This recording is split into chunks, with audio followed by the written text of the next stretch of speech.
Thank you very much, Mr. Hayden. I think the message coming out of this speech or briefing is that big companies like Lockheed Martin decided that their center of excellence for cyber will be in Israel. This is a great decision. This is a great symbol to all of us that the cyber industry is huge and we have the right potential to do it. Doing it in Beersheba is a great vision, and I thank you very much again for coming here today and being here with us. The last, מחיאות כפיים ישראליות, we can do it even in Israel. You really deserve it.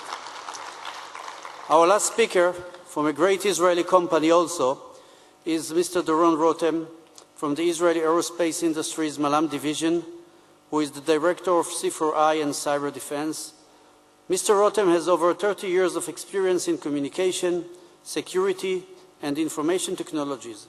He has managed the development of a numerous command and control system for both defense and commercial markets.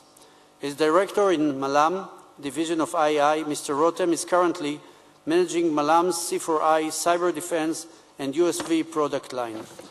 I'm asking Mr. Rotem to come here to the podium and speak about cyber advances in the defense industry, shaping national cyber security. Doron is the last speaker, so after him, I'll just make a quick summary and we can go on. Thank you very much.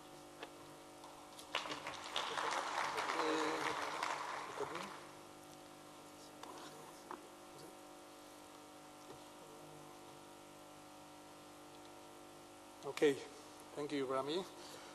This is the third time I'm speaking this conference, and well, I would like to take a slightly different angle in this issue.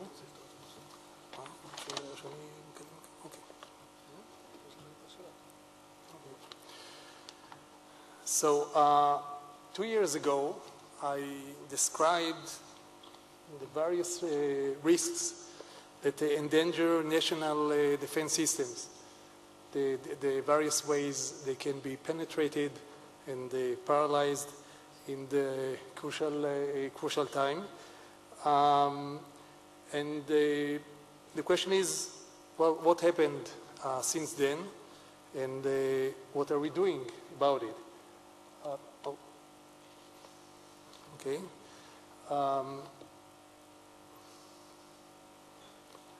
So first of all, the threat did not diminish. It grew, and as Professor Ben Israel mentioned yesterday,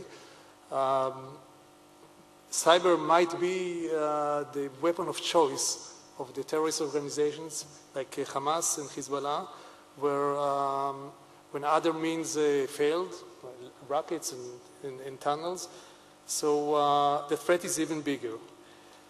Now, another thing that happened is this. The revelations of Snowden leaks not only made headlines and good rating for the news channels, it also made a very deep impact on decision makers. And why is that? Well, although much of these techniques of planting all sorts of devices inside the communication and computer equipment was known to be possible. There is a big difference between knowing that something is possible and knowing that it's actually being done. So this brought into the minds of decision makers the urgent need to protect national defense systems. Now, the first problem is that while we have approaches how to develop new systems, there are many existing defense systems that have been or were developed many years ago, before the cyber threats were known. So, so what do you do to protect them? Okay, so and there's a big dilemma because when you These systems took many years to mature and to stabilize. And I mean, you know, big defense systems like aero systems and other national defense systems. How do we protect them without hurting their stability, without risking the operation, risking performance? So we in II developed a methodology to protect existing systems in a cycle where we first run a threat analysis on the existing systems, and it includes full system mapping till the very last component. Might be thousands, tens of thousands of components. Build attack vectors and make the risk assessment. And then comes the difficult part, is to make decisions. We have to weigh one against the other, the risks or the cyber risk versus the other impact, the operational impact, the stability impact, and of course the cost and schedule. So this is done very carefully. And after this is done, there's of course the execution phase, and not less important is the maintenance. I mean, to maintain the system immune or relatively immune, protected against cyber threats, it should be all the time improved with new threat analysis. So this cycle goes on, and throughout the life cycle of the product. So so this is for existing systems. For new development, we also developed a methodology for new system development that covers several areas. First of all is the process. We have to build the cyber protection into the development process right from the beginning, starting for making the cyber plan, then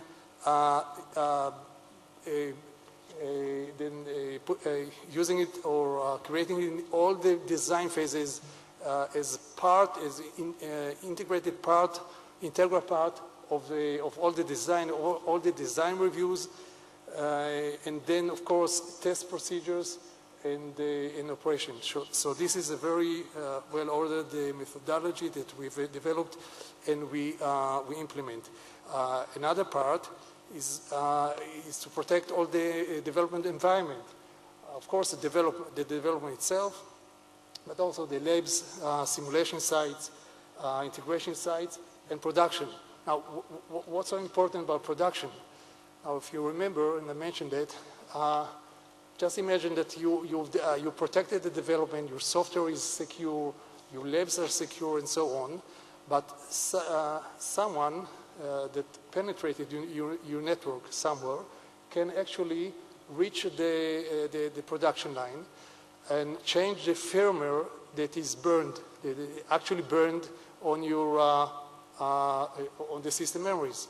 Okay, then it can bypass all the protection that you made in the software and actually plant malware that you are not aware of. So this is also part of the protection. And of course, we use various cyber solutions for the systems.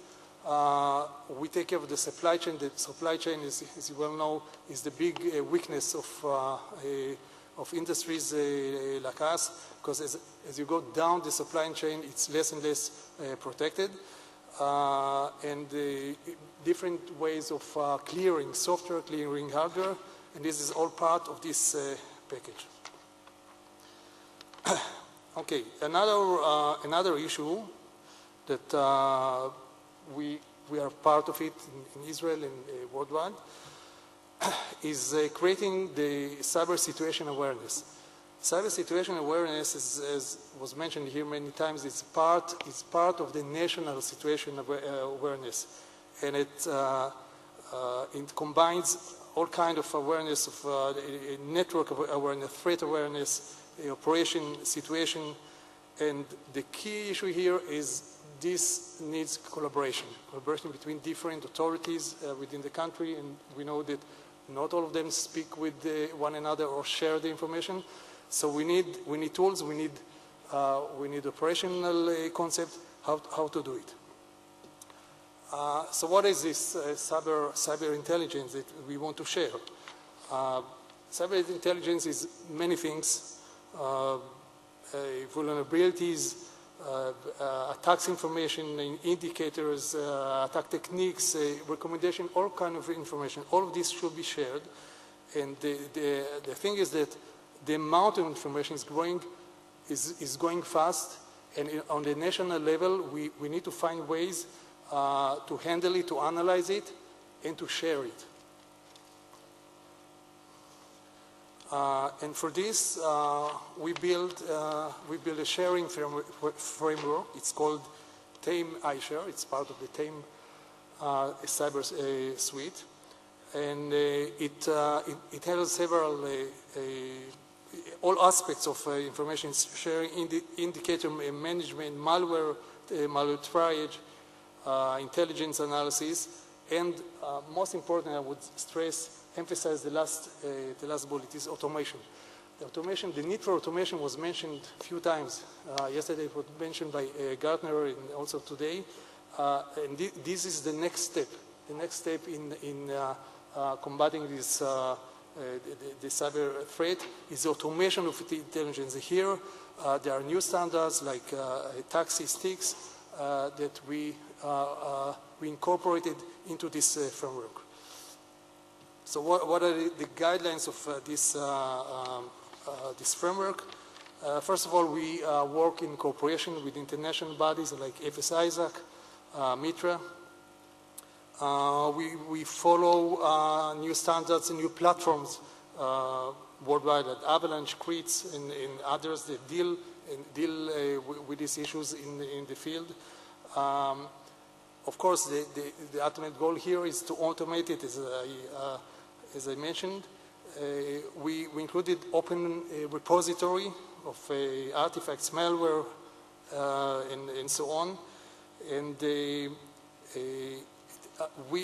idea is to have this system as part and as a contributor to national crisis management. As I mentioned also 2 years ago, II is very active in national crisis management in Israel and in other places. So we combine this and do this in integration. And of course, there's the analytic part that analyzes all this intelligence. And lastly, the iShare is part of what we call the Tame architecture, which is which on one hand connects in the upper left to all the outside world, all kind of intelligence feeds, reputation resources, darknet intelligence, all kind of intelligence that coming from the outside. It shares this information with all the users, all the community, but it also communicates with other platforms that we offer as part of the Tame suite. The Tame CyberWork, which is actually a platform, a SOC platform. It shares logs and, of course, threat information. And this is, of course, these are multiple SOCs. It communicates with the Tame Guard, which is an anomaly detection platform with reputation information. It also shares information with the training platform, the Tame Range, with sharing it with intelligent and new attacks. We have a forensic research and forensic platform. It's called Tame Response, and that creates new intelligence that goes into this framework and gets a reputation from it. And of course, the idea is here to actually apply the new standard sticks and the attacks and all the others, and to enable automatic intelligence sharing and analysis. So this concludes my presentation. Thank you very much.